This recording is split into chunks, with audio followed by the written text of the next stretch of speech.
In this video, we will talk about the third step of protein synthesis, translation. Translation is when you take mRNA and translate that language into amino acids.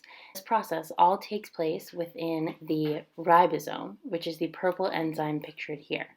The ribosome will come together over the mRNA, and each codon on the mRNA will match up with an anticodon on the tRNA.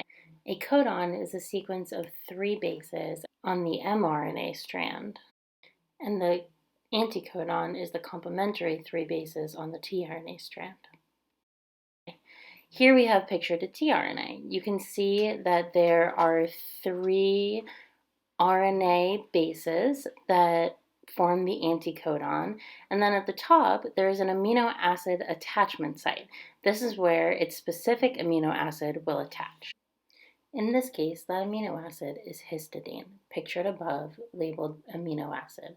The amino acid has an area on the left where another amino acid will attach to it when forming a polymer, and a projection on the right where it will attach to yet another amino acid when forming a polymer. On the bottom, you can see the active site where it fits into the amino acid attachment site on the tRNA.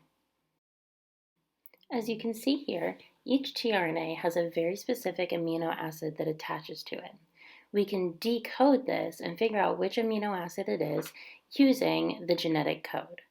The genetic codon chart pictured here matches up the codon on the mRNA with the amino acid that the corresponding tRNA will carry. So the codon matches up with the anticodon on the tRNA, and that tRNA will carry the specific amino acid. Here we have our ribosome, which has formed around our mRNA. The mRNA moves along until a start codon is found. The start codon is the sequence AUG, and this will be in the A site. Then a tRNA with the corresponding anticodon will come in and match up with that codon. It is carrying an amino acid, and this whole molecule will now move to the P site. Then a new codon is in the A site, and the corresponding anticodon on a tRNA can come and line up with it. The mRNA keeps moving along in the ribosome, placing the first tRNA in the E site, where its amino acid will fall off and it will exit the ribosome. That amino acid attaches to the amino acid of the second tRNA, which is now in the P site. Once again, a new codon is in the A site, and we must find the corresponding tRNA.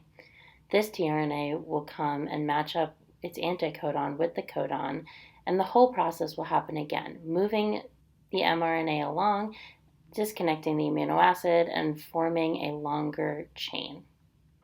If we speed things up, you can see how this process continues to form an amino acid chain, which will become our protein.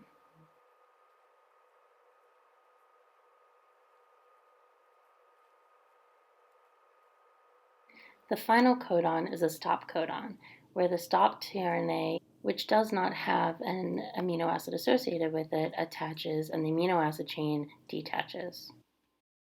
The final product is a sequence of amino acids that will fold and become a subunit for a protein.